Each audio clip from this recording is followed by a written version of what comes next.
नमस्कार, 5 की बात में आपका स्वागत है। मैं हूं अखिलेश शर्मा। मस्जिदों से लाउड स्पीकर पर अजान के खिलाफ जो अभियान मुंबई में शुरू हुआ, उसकी गूंज अब उत्तर प्रदेश में भी सुनाई देने लगी है। बात कर रहे हैं अलीगढ़ की, जहां पर आज जुमे के दिन अजान रोकने और लाउड स्पीकर पर हनुमान चालीसा बजाने का मामला सामने आया है। कई चौराहों पर एबीवीपी के कार्यकर्ताओं ने हनुमान चालीसा का पाठ किया। हालांकि प्रशासन ने इनकार किया था, इसके बावजूद हनुमान चालीसा का पाठ किया गया। हनुमान चालीसा का पाठ करने के लिए एबीवीपी ने चंदा भी जुटाया है और आज जुमे की नमाज थी, जिसके कारण वहां सुरक्षा बढ़ा दी गई थी। शहर में पुलिस बल की तैनाती बढ़ाई गई और जब इस पूरे मामले पर एनडीटीवी ने एडीएम सिटी अलीगढ़ से चर्चा की तो उन्होंने बताया कि हमारे पास इन्होंने 2 दिन पहले ज्ञापन आकर दिया था कि उन्होंने कहा कि हम ये नई परंपरा शुरू नहीं होने देंगे और इस मसले पर हमारी उच्च अधिकारियों से भी बातचीत हुई है। तो ये प्रशासन का कहना है अलीगढ़ के इस मामले पर। सर, हमने देखा है कि आप लोगों ने जब उनको समझाने की कोशिश की तो कुछ ऐसे कार्यकर्ता उन्होंने अपने घरों पर लाउड स्पीकर लगा लिया और वो कह रहे हैं कि हम बजाएंगे और वो उसी वक्त बजाएंगे जब अजान होगी, ये भी कह रहे हैं। उनका क्या करेंगे आप लोग? उसमें भी शासन के निर्देश हैं, जीओज भी हैं, कितने डेसिबल में कितना कौन का बजा सकता है और वो टाइम भी है, कब तक बजा सकता है, रात में या दिन में। तो अगर इस तरह का किसी नियम कानून का उल्लंघन होगा तो उसमें भी उन लोगों को, जो हमारा पुलिस प्रशासन है, उसमें बातचीत करके स्थानीय जो थानाध्यक्ष हैं उनसे समाधान करा लेंगे। हमारे सहयोगी सौरभ शुक्ला इस समय अलीगढ़ में मौजूद हैं। सौरभ, आज वहां पर क्या स्थिति रही और प्रशासन ने क्या कदम उठाए थे शांति को बनाए रखने के लिए? देखिए, प्रशासन का कहना है कि उन्हें जब ये ज्ञापन मिला कि ये जो फ्रिंज ग्रुप्स हैं वो लगा करके लाउड स्पीकर चौराहों पर उसी वक्त हनुमान चालीसा बजाएंगे जिस वक्त अजान होती है, तो जाहिर सी बात है कि मंशा माहौल ख़राब करने की। तो प्रशासन का कहना है कि वो ये होने नहीं देंगे, ये एक गलत परंपरा होगी। अगर अलीगढ़ में इसकी इजाज़त दी गई तो दूसरे शहरों से भी ये मांग उठेगी, देश के दूसरे शहरों में भी ये आवाज़ उठने लगेगी। तो इसीलिए प्रशासन इन लोगों से बात करके मामले को सुलझाने की कोशिश कर रहा है। कल एक दौर की बातचीत हुई थी और कल वापस प्रशासन जो हिंदू संगठन है जो इसकी मांग कर रहे हैं उनके साथ बैठ करके बात करेगी और प्रशासन को लगता है कि इस पूरे मामले को सुलझा लिया जाएगा। देखिए अखिलेश, जब प्रशासन ने इसकी इजाज़त नहीं दी तो इन लोगों ने अपने घरों में ये लाउड स्पीकर लगाए और लाउड स्पीकर पर हनुमान चालीसा बजानी शुरू कर दी। भक्ति करें लेकिन मंशा ठीक होनी चाहिए। और जब हमारी इन लोगों से बात भी हुई है, उनका कहना है कि जब अजान लाउड स्पीकर पर बज सकती है तो हम लोग हनुमान चालीसा क्यों नहीं पढ़ सकते हैं। यूपी बोर्ड के एग्जाम चल रहे हैं, बच्चों को तकलीफ होती है, समस्या होती है। हमने उनसे पूछा कि सुप्रीम कोर्ट का आदेश है, 2017 में सर्वे हुआ था और जिन मस्जिदों में लाउड स्पीकर थे वहाँ अलाउ हैं, सुप्रीम कोर्ट ने गाइडलाइन तय कर रखी है, वो मानकों पर अगर नहीं बजाएंगे तो प्रशासन कार्रवाई करेगा। तो इस पूरे मामले पर प्रशासन जो है उसका रुख काफ़ी गंभीरता के साथ वो इस पूरे मामले को सुलझाने की कोशिश कर रहे हैं। वो ज़बरदस्ती नहीं कर रहे हैं। आज जुमे का दिन था, रमज़ान चल रहा है, यही वजह थी कि प्रशासन ने सुरक्षा व्यवस्था चाक चौबंद रखी। अलीगढ़ में आज माहौल शांत रहा, नमाज हो चुकी है, लेकिन आगे ऐसा ना हो इसके लिए प्रशासन वापस से जो हिंदू संगठन ऐसी मांग कर रहे हैं उनसे बातचीत करेगी। आज ये शुरुआत एबीवीपी ने की तो आज हिंदू जागरण मंच और कुछ दूसरे हिंदू संगठन हैं जो इस पर कूद पड़े हैं। हम देखेंगे अखिलेश के मामला यहाँ शांत नहीं होने वाला है। आगे आने वाले दिनों में अलीगढ़ और उत्तर प्रदेश के दूसरे शहरों में देखेंगे कि ऐसी मांगे उठेंगी तो एक बहुत बड़ी चुनौती होगी योगी आदित्यनाथ जो मुख्यमंत्री हैं उत्तर प्रदेश के, उनके लिए भी, क्योंकि उन्होंने अभी कहा भी था एक भाषण में कि रमज़ान चल रहे हैं और अभी रामनवमी का त्यौहार हुआ, उत्तर प्रदेश में शांति व्यवस्था बनी रही, तो ये शांति व्यवस्था बनाए रखने के लिए भी काफ़ी कड़े कदम उठाने पड़ सकते हैं उत्तर प्रदेश प्रशासन को भी। अखिलेश, बहुत बहुत शुक्रिया आपका सौरभ इस तमाम जानकारी के लिए। और वहीं रामनवमी पर पथराव के बीच आरोपियों पर चल रहे बुलडोजर के बीच एक खबर ऐसी भी आई है जो हैरान कर देने वाली है। मध्य प्रदेश पुलिस ने बड़वानी जिले में रामनवमी जुलूस पर हुए पथराव के मामले में एक ऐसे शख्स पर एफआईआर दर्ज कर दी जो पहले से ही जेल में है। उनका नाम है शहबाज 11 मार्च से आपसी झगड़े के एक मामले में जेल में बंद है और पुलिस ने रामनवमी के दिन हुए हंगामे के मामले में जो केस दर्ज किया उसमें उसका भी नाम डाला है। यही नहीं, पुलिस ने शाहबाज को आरोपी बनाकर उसके घर बुलडोजर भी चला दिया।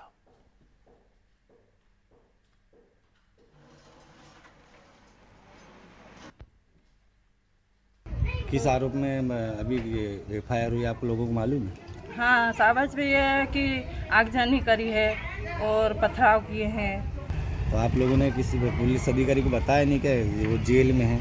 बताया था, लेकिन हमारी कोई सुनने को तैयार ही नहीं। हमने बहुत रिक्वेस्ट की कि हमारा बच्चा जेल में है, लेकिन कोई हमारी कहीं सुनने को तैयार ही नहीं हो रहा था। हम लोग इतने परेशान हो गए थे, हम लोगों ने हाथ जोड़े, माफ़ी मांगी कि भाई हम लोग नहीं लड़ाई झगड़े में। हमारा बच्चा घर में काम कर रहा था, वो बच्चे को घर में से लेके गए, उसका तो कोई नाम ही नहीं था छोटे बच्चे का, उसको भी घर में से उठा के ले गए। जब दोनों बच्चे अंदर थे तो फिर ये हमारे घर पे क्यों इन्होंने ये करा, घर तोड़ा हमारा। रामनवमी के जुलूस के दौरान एक मोटरसाइकिल में आग लगी थी, जिसमें 3 आरोपी बनाए गए हैं, शाहबाज, फकरू और रहूफ, जो ऑलरेडी पिछले 10 मार्च से जेल में है 307 के अपराध में। सर, क्या मामला है पूरा? इसको हम पता लगाएंगे विवेचना में, जो आप बता रहे जेल में है, तो उसमें जेल अधीक्षक से जानकारी लेंगे कहाँ पर जेल में उनकी रिहाई हुई गई, उसके आधार पर आगे विवेचना जारी रहेगी। वो विवेचना को इसे उसके बाद आगे कार्रवाई की जाएगी। सर, अभी मामला दर्ज किया गया था, तो किस आधार पे? मामला फरियादी के द्वारा बताए अनुसार किया गया है, फरियादी द्वारा जो नाम बताया उसी आधार पर। हमारे सहयोगी अनुराग द्वारी हमारे साथ जुड़ रहे हैं इस खबर पर चर्चा करने के लिए। अनुराग, बड़ी हैरानी की बात है कि जो शख्स जेल में पहले से ही था उसके खिलाफ एफआईआर दर्ज कर ली गई, और केवल एफआईआर दर्ज नहीं हुई है बल्कि उसका घर भी तोड़ दिया गया। पुलिस अधिकारी कह रहे हैं कि विवेचना की जाएगी, पता किया जाएगा कि आखिर तथ्य क्या है। लेकिन इस बीच जो घर टूट गया है, जो वो पूरे बेघर हो गए हैं वो लोग, उनके बारे में क्या कह रहा है प्रशासन? क्या उन्हें किसी तरह की राहत दी जाएगी? और जो दोषी हैं इस मामले में, क्या उनके खिलाफ भी कोई कार्रवाई करने की बात है? देखिए अखिलेश जी, इस कहानी का पहला पक्ष ये है कि 307 यानी अटेम्प्ट टू मर्डर के तहत 5 मार्च को एक मामला दर्ज हुआ था सेंधवा में। अपने पड़ोसी सिकंदर अली पर गोली चलाने का इन लोगों पर आरोप था। वैसे ये हिस्ट्री शीटर है, इनके खिलाफ पहले भी 5 और 4 मुकदमे महाराष्ट्र और मध्य प्रदेश में दर्ज हैं, लेकिन इनको 11 मार्च को जेल में डाल दिया जाता है और 10 अप्रैल को जब दंगे होते हैं तो वापस से इनके खिलाफ एक मामला दर्ज होता है, वो भी एक मोटरसाइकिल और एक स्कूटर में आग लगाने का और दंगे भड़काने का। तो ऐसे में जब ये सवाल लेकर हम पुलिस अधिकारियों के पास गए तो उनका ये कहना था कि फर्स्ट इन्फॉर्मेशन रिपोर्ट है और जांच के बाद अगर ऐसा हुआ तो फिर उनका नाम हटा देंगे। बहुत ही इन्होंने आराम से ये बात कह दी, लेकिन इस बीच में एक आरोपी शहबाज का घर कल 1:30 बजे उसका एक हिस्सा ध्वस्त कर दिया गया। कोई भी कैमरे पर कुछ आकर बोलने को तैयार नहीं है, लेकिन तहसीलदार से जब हमने बात की तो उन्होंने कहा कि लगभग 14 ऐसे मकान हैं जिनको चिन्हित किया गया था और जिनको नोटिस पहले भी दिया गया है। ऐसे में ये कहना कि फिलहाल आरोप की वजह से उनका घर गिराया गया, ये गलत है। उनको पहले भी नोटिस दिया गया है और प्रशासन ने पूरी कानूनी दायरों में रहते हुए ये कार्रवाई की है। लेकिन अनुराग, यही बात तो बाकी लोगों के बारे में भी कही जा रही कि जो कार्रवाई की गई है वो कानून के दायरे में रहकर की गई है। लेकिन सवाल ये उठ रहा है कि क्या इस तरह से तुरंत फैसला करके, और जो मामला कह रहे हैं कि काफ़ी लंबे समय से चल रहा था, नोटिस काफ़ी पहले दिया गया था, लेकिन जब हिंसा होती है तो तुरंत ये जो कार्रवाई की गई, इस पर भी सवाल उठाए जा रहे हैं। बिल्कुल, ये सवाल अपने आप में जायज़ हैं अखिलेश जी, लेकिन जैसा मैं कह रहा हूँ, चूंकि 52 घर, मान लीजिए अगर 52 घर और दुकानें खरगोन में गिराई गई, लेकिन जैसे एक हसीना फकरू हैं जिनको प्रधानमंत्री आवास के तहत घर मिला था, सहज महिला थी, खुद ही उन्होंने अपने 3 नोटिस बता दिए पिछले 2 साल में और एक 7 अप्रैल को, और साथ ही साथ तहसीलदार कोर्ट का फैसला भी जिसमें उनको जो जमीन थी वो निरस्त किया गया था और वो फैसला उनके खिलाफ गया था। ये जरूर है कि उनको फिर कोर्ट में जाने का मौका नहीं दिया गया, क्योंकि 7 तारीख को इस पर तामीली का ऑर्डर आ गया और उसके बाद जुमा था और उसके बाद 2 दिन कोर्ट बंद था और उसके अगले सुबह आकर प्रशासन ने घर को ढहा दिया। तो कहीं ना कहीं अब अगर प्रशासन का तर्क देखें तो उनका ये भी कहना, मैं हर मामले की बात तो नहीं कर रहा, लेकिन 1-2 जो मामले मैंने देखे हैं उसमें इनको बाकायदा तहसीलदार कोर्ट से या लोअर कोर्ट से इनको इसकी इजाज़त मिली थी और उसके बाद ये ज़रूर है कि जैसे दंगों का मामला आया फौरन बगैर किसी कोर्ट में और आगे की कोर्ट में अपील किए बगैर उनके घर को गिरा दिया गया है। शुक्रिया आपका अनुराग इस तमाम जानकारी के लिए। और अब खबर राजस्थान से। करौली हिंसा के बाद तेज हुई सियासत के बीच एक ऐसी तस्वीर भी सामने आई है जो इंसानियत के लिए मिसाल है।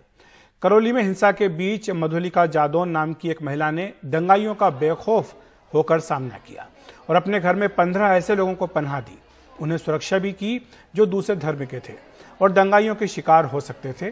क्या है पूरी कहानी, ये देखिए।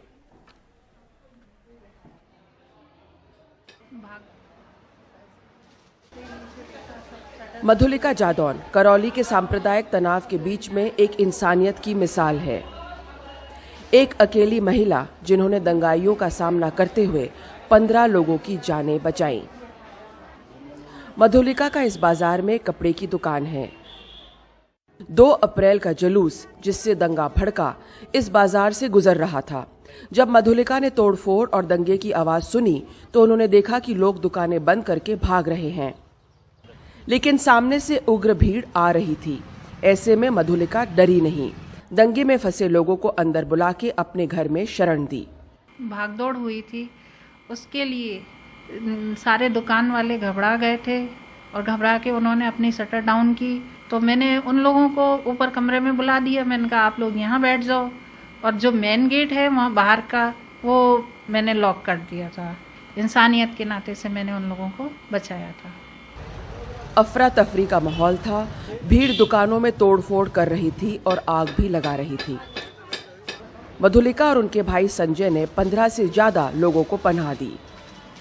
लगभग 16-17 आदमी होंगे, जिनमें लगभग ये मान लो 12-13 आदमी तो मोमडन समुदाय से थे और 3-4 अपने हिंदू समाज से थे। तो वो लोग, मैंने उनको कहा कि आप लोग घबराएं ना, आराम से बैठें, आप लोग सुरक्षित हैं। आसपास के दुकानों में आग लग रही थी। मॉल में ब्यूटी पार्लर चलाने वाली मिथिलेश सोनी ने 3 महिलाओं के साथ मिलकर बाल्टियों से आग बुझाने की कोशिश की। उन्होंने ये नहीं पूछा कि दुकान किसकी है, उसका धर्म क्या है। हमने उन बच्चों को, जो मोमडन बच्चे थे, उनको नहीं निकलने दिया, क्योंकि बाहर से डंडों के साथ लड़के भाग रहे थे। फिर हम देखते हैं कि एकदम से हमें ऐसा लगा कि इधर की तरफ से आग आ रही है। हम ऊपर देखने गए थे तो वहाँ जाके फिर हमने पानी डालने की कोशिश, कैसे करें, बोरिंग वगैरह का तो वो पाइप तो था नहीं। हमने बाल्टी टंकियों में से भर भर के बाल्टियों से ऊपर से पानी डाला। करौली की इस मुख्य बाजार में सालों से दोनों संप्रदाय के लोग अपना धंधा करते आए हैं। जिन मुस्लिम समुदाय के लोगों की जानें मधुलिका और संजय ने बचाई, वो कहते हैं जिंदगी भर एहसान रहेगा। बाहर भगदौड़ मच रही थी, मतलब पत्थरबाजी हो रही थी, डंडे वंडे लेके घूम रहे थे या छोड़े छपाड़े, मतलब ये। फिर वहाँ पे कुछ हम दीदी थी मॉल मालिक, उन्हें हमारी बुलाया, कोई टेंशन आपके लिए परेशानी नहीं आएगी, बिल्कुल मैं हूँ आपके लिए। फिर ये दीदी ने ये बोला था कोई टेंशन है, आप दीदी नीचे खड़ी रही। हमारे चक्कर में 4 घंटे नीचे खड़ी रही वो, मतलब ऊपर आने दिया नहीं। बंदे खड़े थे बाहर, बंदे बोल रहे गेट खोलने की बोल रहे थे। करौली में 2 अप्रैल के दिन हिंदू नववर्ष के उपलक्ष्य में एक जुलूस निकल रहा था, जिसपे पत्थरबाजी हुई, जिसके चलते दंगा भड़क गया। ये अब एक राजनीतिक मुद्दा बन चुका है, लेकिन यहाँ के लोग कहते हैं वो शांति और सद्भाव से जीना चाहते हैं। हमारे बाजार में हर जाति और हर वर्ग का व्यापारी है, जिसने निम्न से निम्न स्तर का जूते बनाने वाला, और करीब 50 दुकान मुसलमान भाइयों की हैं। लेकिन ऐसी व्यवस्थाएं कभी नहीं रही कि आपसी भाईचारे में दरार पड़े। इस सब का लिए सबको दुख है। हम सब व्यापारी भाई यही चाहते हैं कि सरकार इस पर ध्यान दे और आपसी भाईचारे का माहौल फिर दोबारा स्थापित हो। भाईचारा और सद्भाव, लोगों की ये भी गुहार है। शायद राजनीति से दूर हटकर इन पे भी गौर किया जाना चाहिए। जयपुर से हर्षा कुमारी सिंह, एनडीटीवी इंडिया। और हमारे सहयोगी हर्षा हमारे साथ जुड़ रही हैं इस खबर पर चर्चा करने के लिए। हर्षा, हमने देखा किस तरह से मधुलिका जी ने अपनी जान को जोखिम में डालकर पूरी बहादुरी के साथ न सिर्फ डटी रही, बल्कि लोगों को पनाह भी दी, उन्हें सुरक्षित बचाया भी। और अभी हम ये भी सुन रहे थे आपके स्टोरी में किस तरह से लोग चाहते हैं कि जो भाईचारा इतने वर्षों से बना रहा, जो अमन वहाँ कायम रहा, वो करौली में कायम रहे। लेकिन एक तरफ सियासत भी बहुत ज़ोर शोर से हो रही है। पार्टियां जो हैं वो एक दूसरे के ऊपर आरोप लगा रही हैं, लांछन लगा रही हैं। तो ऐसे में मधुलिका जी का उदाहरण क्या मानती हैं आप कि ये अमन बनाने में, शांति बनाने में कारगर हुआ? जी बिल्कुल। देखिए, वो अकेली महिला थी, 48 इयर्स की है मधुलिका जी, विधवा है वो, और वो कपड़े की दुकान चला रही है वहां पर जो कॉम्प्लेक्स है उसमें। और आपने सुना जिस शख्स को उन्होंने बताया, उसने साफ साफ कहा है कि वो 4 घंटे नीचे खड़ी रही और लोग अंदर आना चाहते थे, उन्होंने नहीं आने दिया। उन्होंने हमको ये भी बताया कि उन्होंने कहा था कि मैं आपको अंदर आने नहीं दूंगी, उन लोगों को बोला जो अंदर घुसना चाह रहे थे। इन लड़कों का कोई दोष है, इन्होंने पत्थरबाजी नहीं करी है। और इसको देखकर वो डटी रही। उनका भाई जो संजय है वो भी आया था वापस वहां पर, अपनी छोटी बच्ची को लेके आया ट्यूशन से, उसकी बच्ची भी उस घर में ही थी। उन 15 लोगों के साथ, लेकिन उसने अपनी बच्ची की परवाह नहीं करी कि अगर ये लोगों को मैं पनाह दूंगा तो शायद मॉब यहाँ पे घुस जाएगी, मेरे बच्चों का क्या होगा। ये सब उन्होंने नहीं सोचा, अपने घर के बारे में नहीं सोचा। 15 लोगों को उन्होंने सुरक्षित रखा, चाय पानी पिलाया, और जब फिर मामला शांत हुआ तब उन्हें घर जाने दिया। दूसरी आवाज आपने सुनी मिथिलेश, जो उस कॉम्प्लेक्स में ब्यूटी पार्लर चलाती है। आग लग रही थी आसपास की दुकानों में, उन्होंने बाल्टियों से आग बुझाई। उन्होंने ये नहीं पूछा कि किसकी दुकान है, उसका जाति क्या है, उनका धर्म क्या है। तो हम साफ देख रहे हैं कि जो आम लोग हैं वहां पर, जो रोज वहां पर रहते हैं, अपना धंधा करना चाहते हैं, वो नहीं चाहते हैं कि सांप्रदायिक तनाव बढ़े, माहौल बिगड़े। इसलिए मुझे ये लगा कि ये जो हमने रिपोर्ट करी है ये बहुत ज़रूरी था कि लोगों के सामने ऐसे लोगों को भी लेके आए जो एक तरह से सद्भाव की बात करते हैं, जो एक तरह से ये जो इस तरह का जो माहौल बन रहा है उसमें अकेले खड़े होकर ये आवाज़ उठाते हैं। और इन आवाज़ों को सामने लाना मुझे भी ऐसे इस तरह से लगा कि ये बहुत बहुत ज़रूरी था। और मैं उस लेडी की सचमुच हिम्मत देखती हूँ कि अकेली लेडी है, कोई नहीं था उसके साथ, उसका भाई भी नहीं था उस टाइम जब ये मामला हुआ, और वो सामने खड़ी रही, किसी को गेट लॉक कर दिया उसने, किसी को अंदर नहीं आने दिया। बिल्कुल हर्षा, शुक्रिया आपका इस तमाम जानकारी के लिए। तो ऐसे में जब माहौल लगातार बिगाड़ने की कोशिश हो रही है, मधुलिका एक उम्मीद की किरण के तौर पर दिखाई दे रही है। हम 5 की बात में फिलहाल एक ब्रेक ले रहे हैं, लेकिन ब्रेक के बाद बताएंगे यूपी में चुनाव के बाद फिर छिड़ गई है चाचा भतीजा की लड़ाई।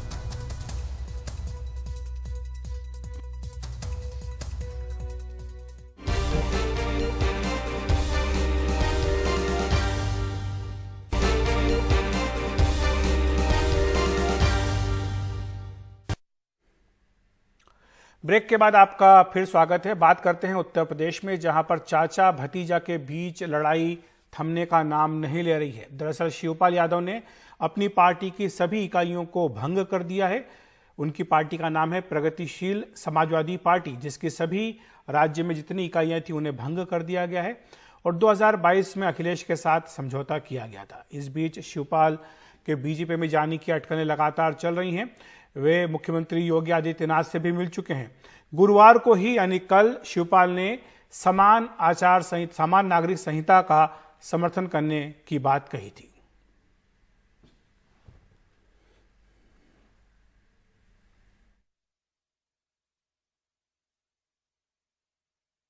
अखिलेश यादव और शिवपाल जो उनके चाचा हैं, इनका मन मुटाव चुनाव के रिजल्ट्स के बाद काफ़ी दिनों से चल रहा है। इनफैक्ट जो पहला पॉइंट ऑफ कंटेंशन, अगर मैं ऐसे बोल पाऊँ, वो ये था कि चुनाव की हार के बाद समाजवादी पार्टी ने एक मीटिंग बुलाई जिसमें शिवपाल यादव का कहना था कि मुझे भी बुलाया जाना चाहिए, लेकिन उनको नहीं बुलाया गया। अखिलेश यादव का तर्क ये था कि भाई आप हमारे सिंबल पे ज़रूर चुनाव लड़े और जीते, लेकिन आपकी पार्टी दूसरी है, इसलिए आपको उस दिन नहीं बुलाया जा सकता जिस दिन समाजवादी पार्टी की मीटिंग हो रही है। खैर, ये तो एक बात थी, लेकिन उसके बाद से फिर काफ़ी आगे बढ़ गई है बात। शिवपाल यादव ऐसे इंडिकेशन दे रहे हैं, कम से कम ऑन रिकॉर्ड नहीं कह रहे हैं कि वो बीजेपी की तरफ जा रहे हैं। कल यूनिफॉर्म सिविल कोड के ऊपर भी बोले, और ये हम जानते हैं कि बीजेपी की पॉलिटिक्स का एक हिस्सा है यूनिफॉर्म सिविल कोड, तो उसके ऊपर भी उन्होंने कहा कि ये लागू होना चाहिए। आज उनकी पार्टी के सारे यूनिट्स को भंग कर दिया गया। तो अब देखने वाली बात होगी कि आगे कुछ दिनों में क्या होता है। अगर शिवपाल यादव भी बीजेपी चले जाएंगे तो यादव परिवार के 2 सदस्य अब बीजेपी में हो जाएंगे। अपर्णा यादव, जो मुलायम सिंह यादव की बहू हैं, वो चुनाव से पहले गई थी बीजेपी की तरफ, और अब अगर शिवपाल यादव भी जाते हैं तो ये दूसरे बड़े नेता होंगे यादव परिवार के जो उसकी तरफ जाएंगे। अखिलेश यादव शिवपाल का मनमुटाव जो है 2017 से पहले शुरू हुआ था, जब अखिलेश यादव समाजवादी पार्टी को कंट्रोल करने की कोशिश कर रहे थे। एक समय ऐसा भी था कि अखिलेश को एक्सपेल कर दिया गया था समाजवादी पार्टी से, लेकिन फिर उन्होंने कंट्रोल अपना बनाया समाजवादी पार्टी पे और शिवपाल बाहर चले गए और उन्होंने दूसरी पार्टी बनाई। 2022 से पहले एक पैचअप हुआ, लेकिन बहुत लंबा पैचअप नहीं रहा, ऐसा ही प्रतीत हो रहा है। 5 की बात में अभी ब्रेक ले रहे हैं। ब्रेक के बाद बताएंगे यूक्रेन के इर्पिन शहर में पहुंचा एनडीटीवी, चारों ओर तबाही का मंजर।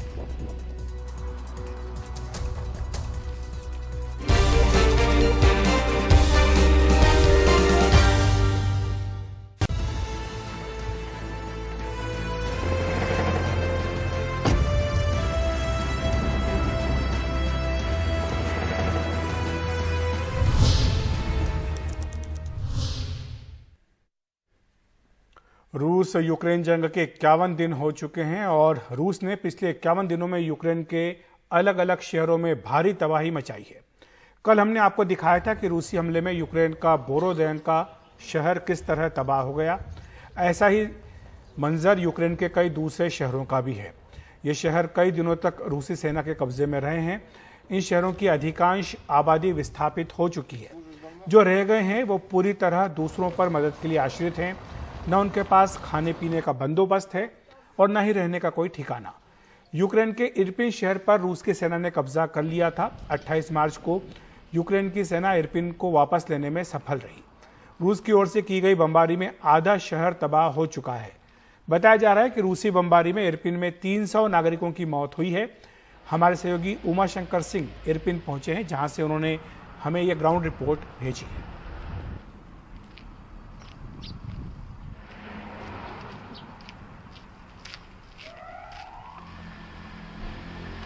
ये यूक्रेन का इरपिन शहर है, जहां पर बर्बादी के बाद सन्नाटे का माहौल है। हर घर से तकरीबन तमाम जो लोग हैं वो कहीं ना कहीं चले गए हैं। हम एक ऐसे ही घर में जाने की कोशिश करते हैं जहां कि कोई भी नज़र नहीं आया है। हमने कोशिश की, आवाज़ दी गई, फिर भी कोई बाहर निकल कर नहीं आया। और हम आपको दिखाने की कोशिश करते हैं कि जब यहाँ पे शेलिंग हो रही थी, जब यहाँ पे लड़ाई चल रही थी, तो किस तरह से लोग जो अपने घरों के नीचे बने बंकर हैं उसमें जगह लेते थे, पनाह लेते थे।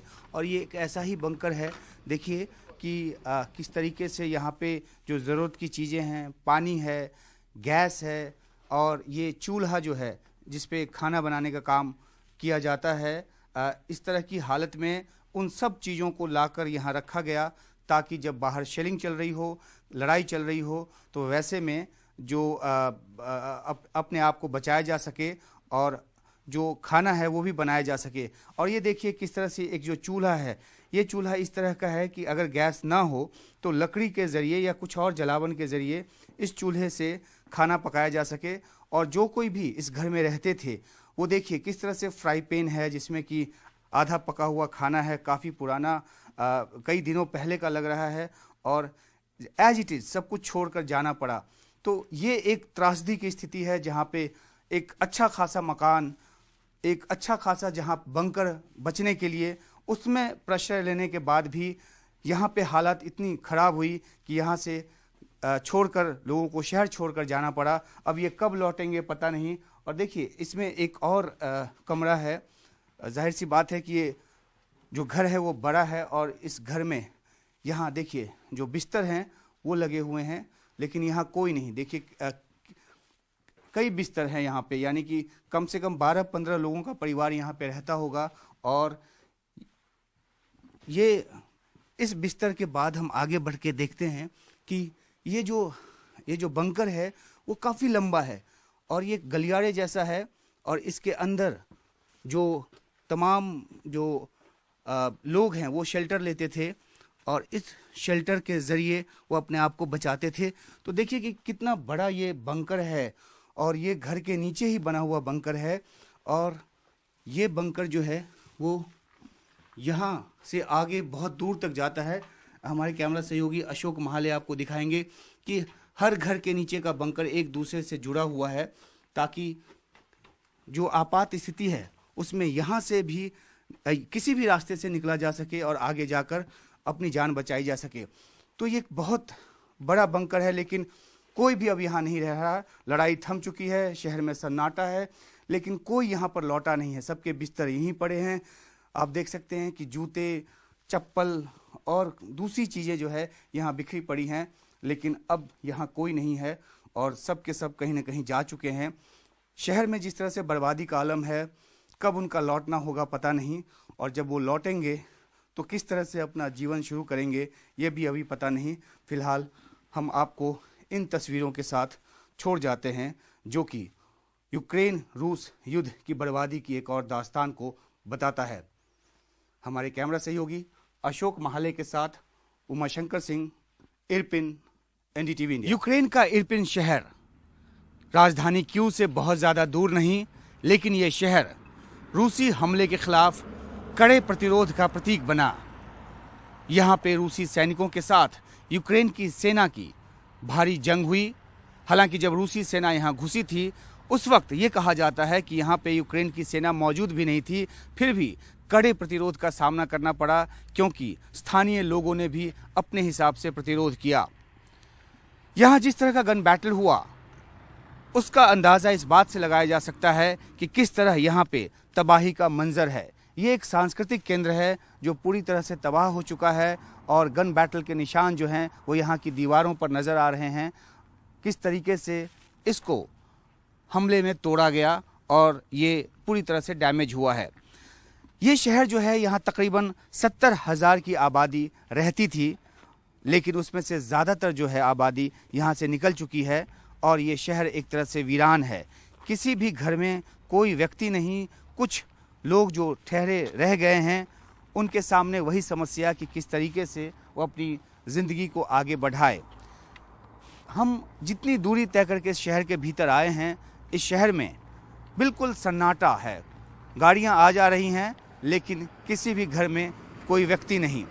जो चले गए हैं यूक्रेन के दूसरे हिस्सों में या फिर दूसरे देशों में, उनके लौट आ पाने की संभावना अभी बिल्कुल कम है, क्योंकि अगर वो यहाँ आए भी तो यहाँ करेंगे क्या, ये बड़ा सवाल है।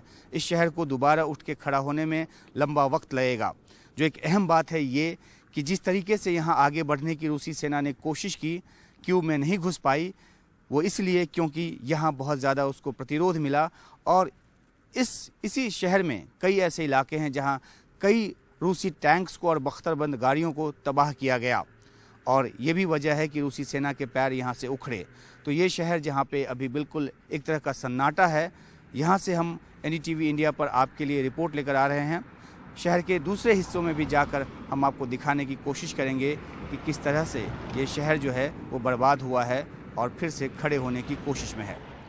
कैमरा सहयोगी अशोक महाले और विष्णु सोम के साथ उमाशंकर सिंह, एनडीटीवी इंडिया।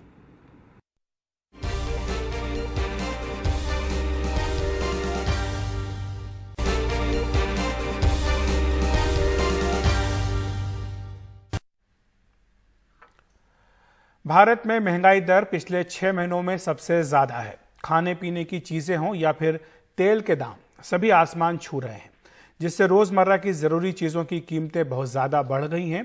ऐसे में गरीब और मध्यम वर्गीय परिवार अपना गुजारा किस तरह कर पा रहे हैं, देखते हैं आलोक पांडे की ये रिपोर्ट। भारत में ताजा तरीन ऐश की चीज का नाम है नींबू, जो उत्तर प्रदेश में 300 रुपए किलो में बिक रहा है। 2 महीने में इसके दामों में 10 गुना इजाफा हुआ है। इसका राम दुलार गुप्ता जैसे छोटी दुकानें चलाने वालों के कारोबार पर बहुत बड़ा असर पड़ा है। वाराणसी में नींबू पानी वाली अपनी इस दुकान से महीने में वो जो 15,000 रुपए कमाते हैं, उससे परिवार के 5 लोगों का गुजारा होता है। अभी मान लीजिए कि अगर से नींबू की महंगाई की वजह से अगर से हम दुकान बंद करें तो हमारी ग्राहक जो पूरा जो इधर उधर हो जाएंगे, फिर उसके बाद में हम धंधा चालू करेंगे तो हमारा काम मिलना बड़ा मुश्किल हो जाएगा। इसलिए कि आज 2012-13 से जो कि हमने धंधा जो चालू करके रखा है, जो ग्राहक हमारे बने हैं वो सब हमारा चितिर बितिर हो जाएंगे तो फिर हमें बहुत प्रॉब्लम हो जाएगा। पिछले 6 महीनों में देश भर में सब्जियों और दूसरी जरूरी चीजों के दाम काफी बढ़ गए हैं। तो मैं लखनऊ की एक सब्जी की दुकान पे हूँ। एक थाली में मैंने कुछ सब्जियाँ, आलू, प्याज, जो एक टाइम के मील का जो रिक्वायरमेंट होता है वो मैंने रखा हुआ है। लेकिन मैं आपको बताना चाहूँगा, जैसे आप ये देखिए, ये जो परवल है ये 100 रुपये किलो चल रही है। ये जो भिंडी है ये हमें सब्जी वाले भैया ने बताया कि ये 80 रुपये किलो है। और ये नींबू जो आप देख रहे हैं, जो अकेले यहाँ पड़ा हुआ है, एक ज़माने में हम लोग आधा निचोड़ के फेंक दिया करते थे, ये 10 रुपये का है एक नींबू। तो अगर आप इस थाली का एक कैलकुलेशन करें कि भाई एक आदमी को एक बार के खाने में मान लीजिए इतना या इससे थोड़ा कम लगे, तो जो राजेश है हमारे सब्जी वाले, उन्होंने बताया कि भाई ये 30 से 40 रुपये की थाली है और आज से 6 महीने पहले ये थाली शायद हमें 25 से 30 रुपये में मिल जाती। तो 10 से 15 रुपये का इजाफा हुआ है। और ये सिर्फ मैं एक मील की बात कर रहा हूँ, एक आदमी की एक टाइम की। तो इससे आप अंदाज़ा लगा सकते हैं कि महंगाई कितनी ज़्यादा है इस वक्त। इसका समाधान कब निकलेगा, इसी सवाल का जवाब हम फिलहाल ढूंढ रहे हैं। बढ़ते दामों का सबसे ज़्यादा असर सबसे गरीब लोगों पर पड़ता है। लखनऊ में शशि कश्यप के पति एक कैंटीन में काम करते हैं और उनको 15,000 रुपये महीना मिलता है। परिवार के 5 सदस्यों को पालने के लिए उन्हें 2 छोटे बच्चों के मिल्क सप्लीमेंट्स में कटौती करनी पड़ी है। वह कहती हैं कि सरकार की मुफ्त राशन योजना के बावजूद उनके लिए ये एक मुश्किल भरा दौर है। पहले हम लोगों को 1500 में राशन आ जाता था, जो हम लोग 1 महीने चलाते थे। अब तो 3, साढ़े 3, 4 हजार रुपए में राशन आता है और पता ही नहीं चलता। बच्चों का बॉर्नवीटा कैंसिल हो गया है, हॉर्लिक्स कैंसिल हो चुका है। लखनऊ के सुधीर और निम्मी अग्रवाल मध्य वर्गीय परिवार से हैं, जो अपने बच्चों के साथ हफ्ते में एक बार घूमने जाते थे, लेकिन फिलहाल ऐसा नहीं कर रहे हैं। सुधीर का मॉड्यूलर इकाई बनाने का कारोबार है, लेकिन ईंधन के दामों में बढ़त से कच्चे माल और उसकी ढुलाई की कीमतें भी बढ़ गई हैं। इधर पिछले 6 महीनों में 1 लीटर दूध 2 से 5 रुपए तक महंगा हो गया है। किचन चलाना इसलिए मुश्किल हुआ है कि बच्चे अपनी डिमांड करते हैं, हर नीड उनकी अब हम लोग पूरी नहीं कर पाते हैं। नींबू बहुत महंगा है, तो नींबू तो गर्मी में सबसे ज़रूरी नीड है, तो लगता है थोड़ा सा किधर हटाओ इधर काम चलो, नींबू बिना काम चलना नहीं है हमारा। सरकार बेहतर कर सकती है। हाँ, दामों पर अंतर्राष्ट्रीय दबाव है, लेकिन सरकार को डीजल और पेट्रोल के दामों पर तो नियंत्रण करना चाहिए। दामों में कमी कब आएगी, इसका जवाब किसी के पास नहीं। अजय सिंह और कैमरा पर्सन राजेश गुप्ता के साथ आलोक पांडे, NDTV इंडिया।